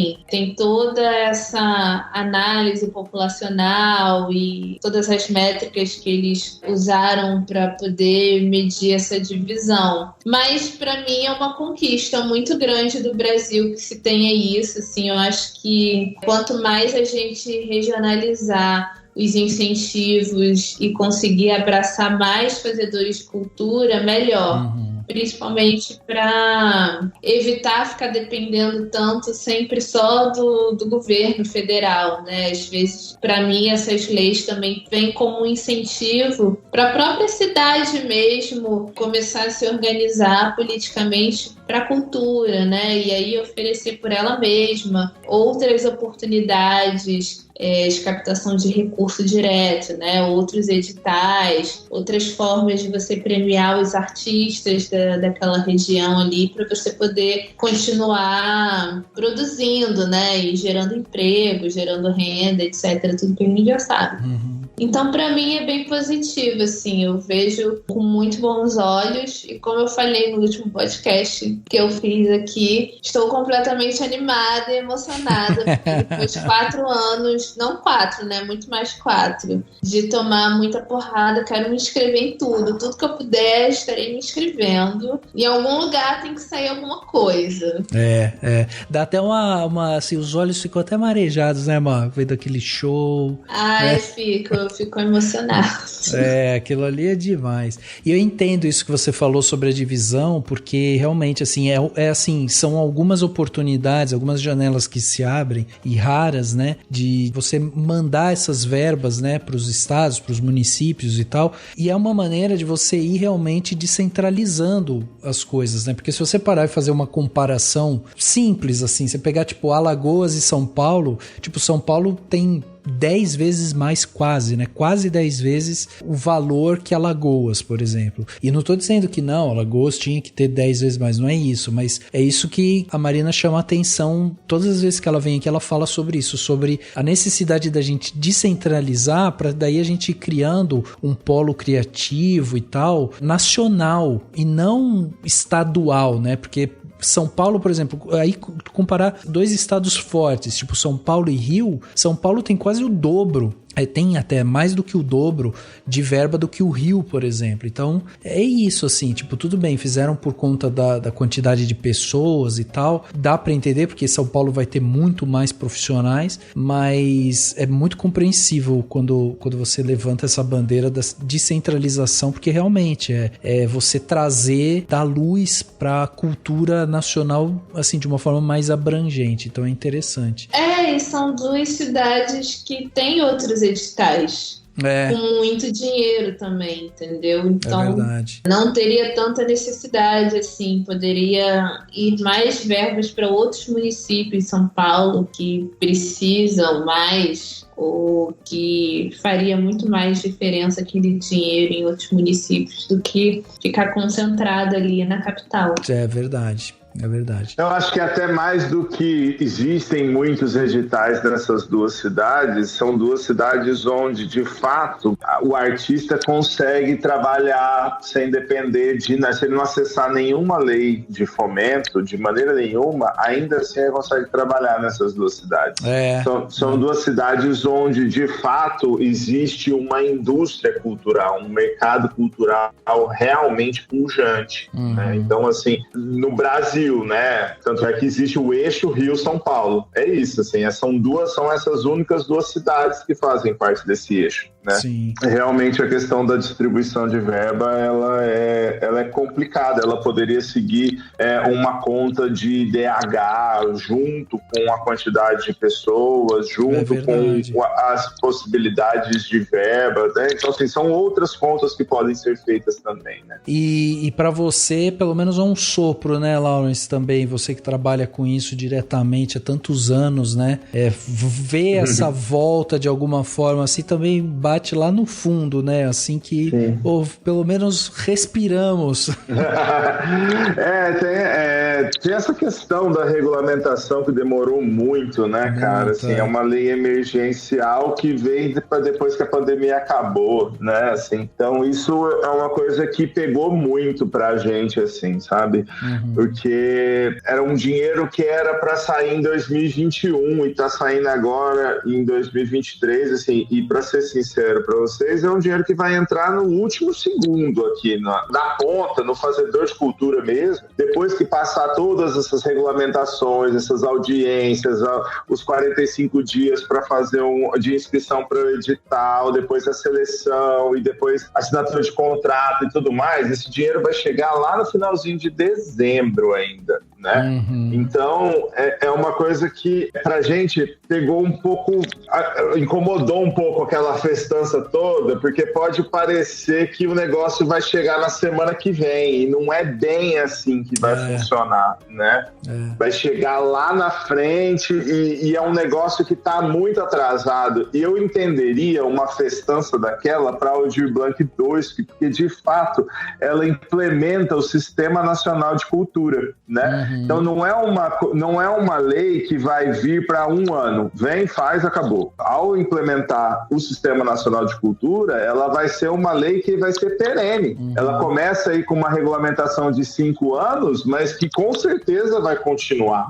Então, assim, a gente está sentindo falta de se falar um pouco mais sobre a Aldir Blanc 2, sabe? Inclusive hoje, se eu não me engano, até num tweet da INTE que eu vi, que fizeram, foi aprovada na Câmara dos Deputados a lei do Sistema Nacional de Cultura e tal, agora vai para o Senado e tal. Então, assim, são coisas que são mais palpáveis, mais reais, não são uma coisa que vai, né, muito rápido, assim, que nem vai ser a Paulo Gustavo acabar. A Aldir Blanc 2, ela vai mais pra frente, sabe? Ela pensa mais no futuro. A Paulo Gustavo, como o próprio nome diz, ela é emergencial, né? Então, ela é pra ontem. Na verdade, 2 anos atrás. Exatamente. Então, mas, de qualquer forma, é muito bom ver o Mink voltando, né? De qualquer forma, é muito bom ver as pessoas tendo o mínimo de esperança de novo, porque realmente a gente passou 4 anos desesperançados, né? Então, assim, ter esperança de novo, de que tá demorando um pouco mais do que a gente imaginou essa retomada, mas mesmo assim ela ainda vai acontecer, é sempre muito, muito positivo, né? Exatamente, muito positivo. Primeiro ano do governo também, né? Então tem que pensar que tem um tempo considerável também pra gente fazer muito mais coisas, assim, também, assim, porque eu acho que tudo ficou muito meio bagunçado, porque a gente não tem presidente desde 2016, gente. É um tempo considerável. Governo federal, assim, então deu pra fazer muita coisa errada nesse meio tempo, muita besteira, e é compreensível até que tenha se demorado um pouco mais, assim, até porque a cultura está sempre ali dentro das casas legislativas, sendo cabo de guerra, né? Se está perto de eleição, todo mundo se importa. Se está longe, todo mundo quer opinar e quer colocar em posições, quer colocar não sei o que lá, e aí, enfim, a discussão vai se alongando muito. Mas tem que pensar que é o primeiro ano do governo, assim, e vai ter bastante tempo aí pra gente poder tentar conquistar mais coisas com mais solidez, né? Que vire, pelo menos, uma política de Estado e não só de governo.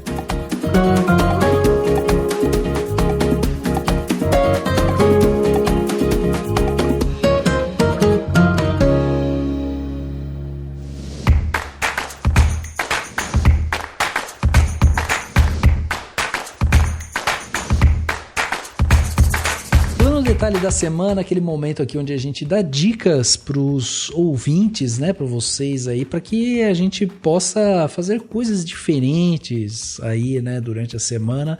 E Má, queria começar com você, afinal de contas, né, sempre com dicas importantes. O que você trouxe de bom pra gente essa semana, Má? A minha vai ser bem light, assim. Ótimo. Mais pra rir, assimilar. Que é o podcast da Fernanda Paes Leme com a Gil Ebank, no episódio com a Deia, que é a mãe do Paulo Gustavo, já que a gente tá falando de Paulo Gustavo, que eu esqueci o nome do podcast, nossa, tava na minha cabeça, e aí eu fechei. Quem pode, não é? Isso, Quem Pode, Pode. Foi semana passada que ela foi, tem mais 2 semanas que ela foi. E é um episódio, assim, especial, Dia das Mães, só que ela fala sobre a vida dela, além do Paulo Gustavo, né? Então ela conta toda a trajetória dela, onde ela nasceu, como que ela foi parar em Niterói, qual que era a percepção dela de Niterói, né? Naquela época, que ela vinha de uma cidade bem menor do que Niterói, então ela achava que Niterói era uma cidade, assim, gigantesca. Enfim, ela fala várias coisas. Ela fala sobre maternidade, sobre como ser mãe solo numa época que não tinha tanta tecnologia assim. Tudo que ela trabalhou para poder sustentar os filhos e tudo mais. E eu achei tão bom, assim, eu assisti esse podcast fazendo bicicleta na academia. Eu fiquei 1 hora na bicicleta porque eu não conseguia parar de ver. Assim, ela é muito divertida e você vê que ela é uma pessoa, assim, muito verdadeira com tudo que ela fala. E ela dá vários conselhos para várias coisas, principalmente faz um discurso muito importante, assim, para mães que estão no dilema de aceitar a sexualidade dos filhos. Ela faz um discurso bem, bem interessante sobre isso, assim, na perspectiva dela, quanto mãe e tal. É um podcast, assim, muito leve, assim, eu dei muita risada, pra mim foi ótimo. Eu gosto muito dela. E acho que vale a pena todo mundo assistir, assim, tirar um tempo, 1, 2 horas do dia pra poder ver. Pô, demais, adorei sua dica aqui, Má, demais, já até adicionei, deixei aqui baixando ele.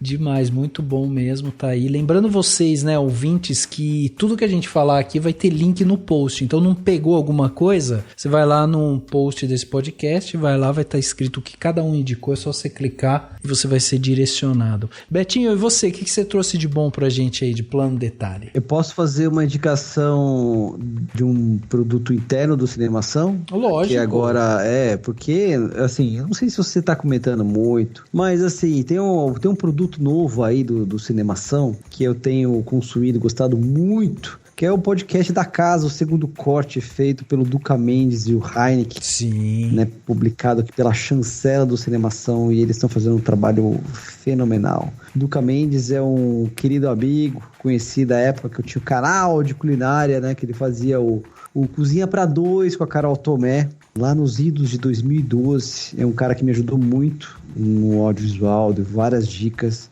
Foi, tipo, uma pessoa muito importante, assim, na minha jornada de, tipo, enfim, me jogar no audiovisual, assim. Então, tipo, o cara super humilde, super gente boa, e que agora tá compartilhando do seu conhecimento nesse podcast, que é uma obra de arte. Então, vocês precisam assistir, ouvir e tudo mais. Os caras são muito técnicos, né? E os dois, tanto o Heineken quanto o Duca, são editores. Então, quando eles vão falar dos filmes, cara, eles falam de vários aspectos que a gente aqui às vezes nem entra neles. Tipo, eles vão falar da qual lente que foi usada e, sabe, a saturação da cor. Quem gosta do audiovisual fica pirando nisso. E assim, uma coisa que eu acho legal, tipo assim, o Duca, eu conheço o Duca pessoalmente, e ele no podcast, ele tá muito contido.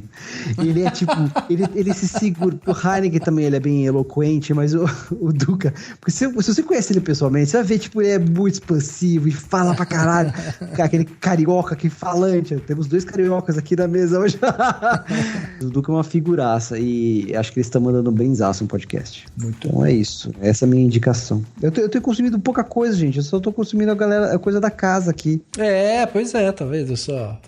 Tem que ficar lendo lei. Mas o Beto, pra quem não sabe, o Beto vai também. Quem sabe quando ele voltar, ele não vai vir aqui dar dica da Filmicon, que ele vai, hein? Sim, amanhã e depois de amanhã. Estamos gravando isso aqui terça-feira, então, quarta-feira, dia 24, e no dia 25, dia da toalha e aniversário do Rafael Erinelli, estará acontecendo o Filmicon lá em São Paulo, um evento sensacional que está completando 10 anos, evento criado pelo Ivo Duran também, um brotherzaço, gente boníssima, e enfim, tá com uma programação incrível, a galera do meio, network, então tipo assim, esse podcast vai ser lançado na sexta-feira, já passou o evento, mas ano que vem vai ter, tá bom? Então fica ligado, o Filmicon. Boa. Muito bom. E aí, Lawrence, na sua estreia aqui, temos também dicas de Lawrence, hein? Vamos lá. Bom, para quem quiser conhecer um pouco mais, entender um pouco mais a Lei Paulo Gustavo, o Célio Turino, que é um dos idealizadores da Lei Cultura Viva, uma pessoa importantíssima no fomento cultural e nas políticas públicas da cultura aqui no Brasil, nem na América Latina, porque ele faz um trabalho na América Latina inteira.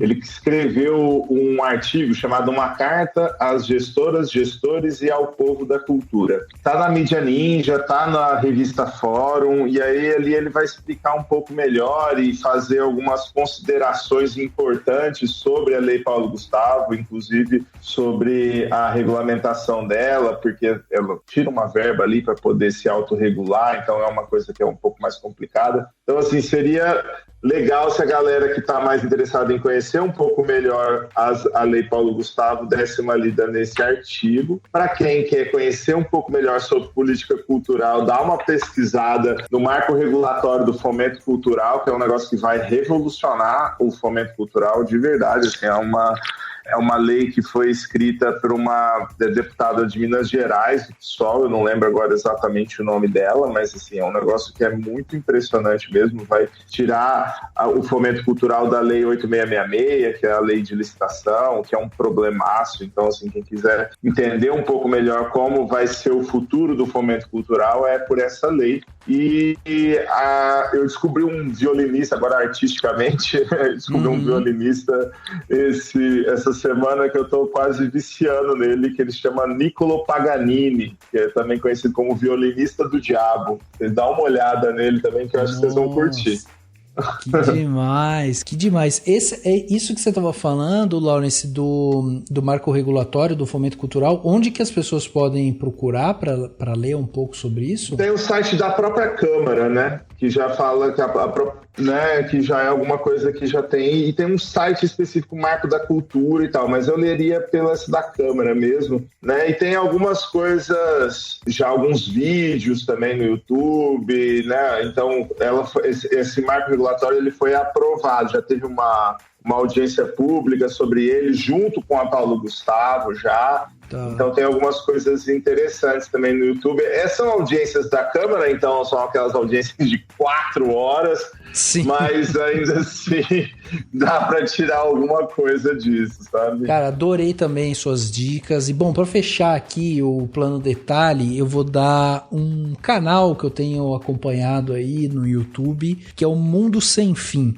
O canal que é do Renan e da Michele, e basicamente é um casal que tá viajando o mundo. Eles estavam em Cuba, né? Recentemente, não tava? Eles estão agora na Venezuela. Eles saíram do Brasil no final de 2015. O que eu acho demais nas viagens deles é que eles não têm plano, assim. Eles não têm um plano nem de acabar de fazer as viagens, nem tem plano quando eles chegam no país. Então, é muito legal, porque quando eles vão pros lugares, eles vão e, tipo, eles se preocupam assim, vamos se hospedar aqui, nesse lugar, pra ficar aqui e tal. E aí eles saem andando, vão andando pelas praças, vão conhecendo as pessoas e tal. Então, é uma jornada muito bacana, assim. E eles são muito carismáticos, sabe? Muito gente da gente, assim. Então, tipo, quando eles estão nos lugares, eles ficam falando, aqui é muito caro. Então, sabe esses canais de viagem que você vai ver, que a pessoa, tipo, faz uma puta filmagem com um drone e não sei o que e tal. É lindo de ver. Dá vontade de você ir lá pro lugar. Mas a ideia deles é outra. A ideia deles é mostrar uma coisa bem, tipo, pé no chão mesmo. Então, eles gravam tudo com uma GoPro. O tempo todo eles estão com a GoPro lá, um filmando o outro. E aí eles andam pela cidade, daí, tem uma das etapas da viagem que eles fazem é ir até um supermercado e ficar filmando o valor das coisas, pra gente ter uma ideia. Eu acho isso excelente, assim, porque é isso, desmistifica um pouco essa ideia de, nossa, o mundo é assim, é assado e tal, e você fica com o pé no chão, ali as coisas estão caras, o preço da banana, sei lá, na Venezuela é super alto e tal, então é muito legal, assim, e o Renan, principalmente, é um cara que se dedica muito, assim, quando eles vão em pontos turísticos históricos, ele gosta de ir lá e ficar explicando. Então, recentemente eles estavam no Nordeste e eles passaram ali por Palmares, né? Foram lá ver os quilombos e aí ele fica contando toda a história. Foram lá no Museu do Quilombo dos Palmares, contou um pouco das histórias, filmou dentro dos quilombos e isso é muito legal, assim, é uma coisa muito, muito viva. E isso é uma coisa que eu sinto falta, geralmente, nessas viagens que eu acompanho os youtubers fazendo, porque tem um certo glamour, assim, né? Você vai ver os caras filmando, e aí, fui aqui, tô num hotel X, comendo a comida do hotel, e, cara, não é, tipo, a minha realidade. A minha realidade é muito mais Michele e Renan, entendeu? É ir lá e ficar vendo o preço das coisas e tal, pra saber se eu vou poder ir ou não. Eu sou apaixonada por eles. Você assiste? Já virou referência. Assisto, amo. Já virou referência. Eu fui pra Colômbia com meu namorado tem tipo 1 mês e meio. E aí, 2 semanas antes, a gente tava tentando montar um roteiro. A gente foi pra Cartagena e Santa Marta. Uhum. Aí ele virou pra mim e falou assim: bota aí no Mundo Sem Fim, vamos ver o que Renan e o Michele fizeram na Colômbia. A gente acha alguma coisa que a gente quer fazer também. Então, tipo assim, virou... vamos em tal lugar, porque Renan e Michele foram, gostaram, pagaram barato, então a gente vai também. Não, e tem essa coisa, né, Má, de tipo, eles vão e daí eles chegam lá e tipo, vamos andar aqui, eles tipo planejam, vamos no museu tal. Às vezes eles chegam no museu lá e falam, o museu fechou. Tipo, porque eles não planejaram, compraram um pouco antes e tal. Exatamente. E eu gosto que eles, tipo, dão a cara do lugar, assim, sem querer fazer críticas negativas, né? Tipo, estão na Venezuela agora. E aí eles mostram, tipo, a realidade. Tipo, todo mundo, vai pra Venezuela, não tem comida, vai ser assaltado, vai comer cachorro, não sei o que lá. E aí, acho que foi hoje ou ontem, eles soltaram o vídeo do supermercado, com várias coisas e várias marcas brasileiras, inclusive, assim. Exato. Então, é muito bom nesse sentido também.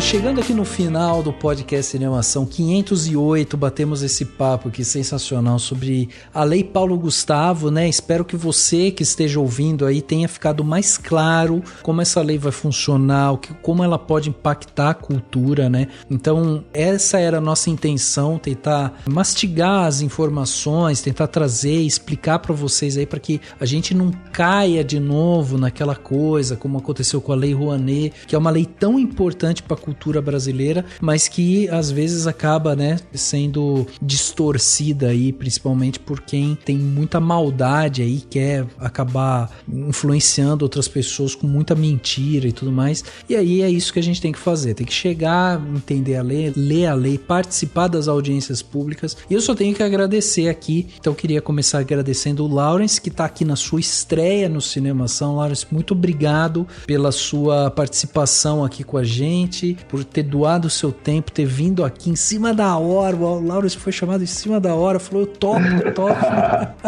Então, muito obrigado. E eu queria que você deixasse redes sociais, sites, enfim, como que as pessoas fazem para acompanhar o seu trabalho. Legal, eu que agradeço, gente. Que seja a primeira de muitas vezes. Boa, vai ser. Dá os parabéns para vocês também, porque é 508. Tudo que você faz, qualquer coisa que você fizer 508 vezes, você é um guerreiro, né? Nossa, 508 é muita coisa. É verdade. Para quem curtiu, assim, né? Essas ideias que eu trago, essas questões, principalmente as políticas, não são ideias só minhas, são ideias do Coletivo Povo da Cultura. Então, a gente está no Instagram, né? @Povo da Cultura, sigam lá, a gente traz discussões sobre políticas públicas, principalmente com esse olhar voltado para a política pública cultural. Então, é um coletivo de agentes culturais de todo o interior e litoral do estado de São Paulo. Tem gente da capital também, do estado inteiro. Além disso, a minha companhia, né, que chama Companhia Apocalíptica. Então é Cia.apocalíptica, a gente está no Instagram também. A gente faz 2 festivais importantes aqui no estado de São Paulo. E são, um chama FestFim, Festival de Artes do Fim do Mundo, é um festival online, e o outro é o Fresta, que é uma jornada literária para quem é da literatura e de outras artes que também trabalham tem interseções com a literatura. A gente vai abrir inscrições logo, então já fica de olho já. Sensacional. E as minhas pessoais, Laurence W. Garcia, então também estão no Instagram. Boa, tá no Instagram, muito bem. E eu também tenho que agradecer aqui a Marina, que tá aqui com a gente mais uma vez. A Má foi a minha consultora no podcast 500, marcante aqui pra gente. A Má foi minha consultora aqui no meu filme fictício. E foi a Má que me ajudou a captar o recurso para aquele filme que não existe, aí sim existir na não existência dele. Foi demais, viu, Má? Pois é, mas tem potencial, né? Eu te falei pra você escrever esse roteiro. Pois é, tem Bora, potencial. aproveita para o Gustavo aí, vambora. É verdade, Tá bom, olha beleza. aí. Olha aí, Bota o teu acabou. roteiro aí. Eu que agradeço mais uma vez o convite, adoro sempre gravar no Cinemação, sempre tiro um tempo. Essa semana tô super cansada de trabalho, mas se é convite do Cinemação, eu arrumo tempo, não desculpa. É aquela coisa, né? Quem quer arranja tempo, quem não quer enrola. É isso. Nem os jovens falam, é meio assim. Mas o pessoal pode me encontrar pelas redes sociais, no Twitter, @MarinaRodri, 2 underlines. No Instagram também, mas eu não fico muito lá. Tenho o meu podcast chamado Simplificando Cinema, onde eu abordo várias questões sobre o audiovisual de vários países. Cada episódio que sai falando de um assunto. Sempre tento manter o mais atual possível, então lá tem questões sobre a Paulo Gustavo pro audiovisual, tem questão do retorno do Ministério da Cultura, questão do fundo setorial, do audiovisual, cine, regulamentação do streaming, que é uma coisa que eu falo há 10 anos já, por aí. E todo sábado também tem uma newsletter que sai pela Substack, que é Simplificando Cinema, também o nome, onde é focado somente no mercado audiovisual latino, né? Então a gente seleciona ali umas 4, 5 notícias da semana, então é sempre um resumo da semana, o que aconteceu no continente, no audiovisual latino, e aí a gente coloca lá, sempre tem uma notícia de destaque, umas outras, e tem uma coluna no meio da newsletter que é sobre indicação de filmes de várias regiões diferentes da América Latina, que é escrito pelo Ângelo Corte, que é o menino que faz o Twitter do Cine Livre latino-americano. Então ele só fala sobre a América Latina também, e aí ele escreve essa coluna assim, cada sábado é um país diferente, né? A última edição foi filmes da Guatemala. Então é uma newsletter assim bem completa assim que eu comecei a fazer, que eu gosto bastante. É bom porque aproxima a gente da realidade da América Latina, né? A gente não fica tanto, nossa, mas na Europa está acontecendo isso, assim, assado, né? Mas a gente acaba percebendo mais as coisas aqui perto da gente, assim, que é mais a nossa realidade, que a gente consegue, às vezes, extrair bem mais coisas, assim, para as nossas próprias legislações. Então é de graça, é só se inscrever lá com e-mail e você recebe todo sábado pela manhã a newsletter no seu e-mail. Que demais, que demais. E conseguimos tornar a Marina uma podcaster, hein, Má? Essa semana, inclusive, sai episódio novo. E eu tenho que gravar ainda não gravei, mas gravarei. Não, e a Má de microfone já, o áudio dela tá ó. Tem até um microfone microfone profissional. Os primeiros episódios o áudio tá muito feio, assim, mas os últimos a qualidade tá boa. Pois é. Quando a Má chegou aqui, ela nem pensava em ser podcaster. A gente foi seduzindo ela aos poucos. Exatamente. Que demais, Má. Obrigado de novo, mais uma vez. E é isso, Betinho, obrigado também pela sua participação aqui. Nunca na história desse podcast o Beto participou tantas vezes em um mesmo ano de um Cinemação e ele agora... Mesmo? 3 vezes assim, tipo, em 4 meses. Nossa! É uma participação incrível. Isso só mostra que você ainda mantém seu carisma sempre em alta. Mas, viu, traz pra gente também contatos, redes sociais, o que mais que as pessoas podem ver, inclusive pra ver o que você tá produzindo aí.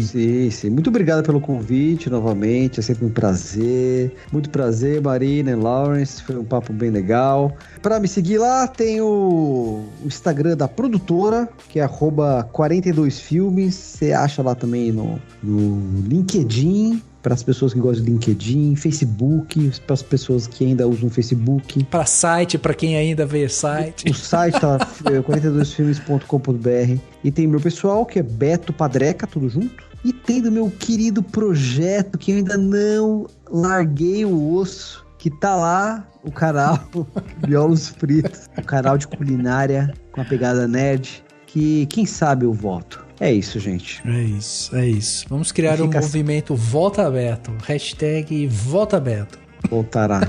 Será retumbante. Isso aí, gente. Isso aí. Demais. É isso. Se você gostou desse papo aqui, né? Lembre-se de nos seguir no Spotify, assinar na Apple Podcast, se inscrever no Google Podcast ou no Castbox, além de favoritar no Deezer. Dessa forma, você garante que vai receber todos os episódios assim que eles saírem, né? Você vai receber uma notificação e vai poder ouvir o episódio assim que ele sair. Não só aqui o Cinemação, mas também como o Segundo Corte, né? Que a gente mencionou aqui, que é outro podcast aqui da casa, que tá no mesmo feed. Então você assina uma vez só e vai receber 2 programas. Olha que maravilha. Você pode enviar seu comentário também, suas dúvidas, quer saber mais sobre a Lei Rouanet? Vou encaminhar suas perguntas aqui pro pessoal e você pode fazer isso através das nossas redes sociais, procurando sempre por Cinemação, sem o cedilha, sem o tio, né? Cinemacal, e aí você vai encontrar a gente, ou também pelo nosso e-mail, contato@cinemação.com. Se puder, contribua com o nosso canal, tornando-se um apoiador através do valor de um cafezinho, você já vai ajudar demais. O link para apoiar está no post desse podcast. Vai lá, seja um apoiador. O podcast Cinemação 508 fica por aqui e a gente se vê no próximo.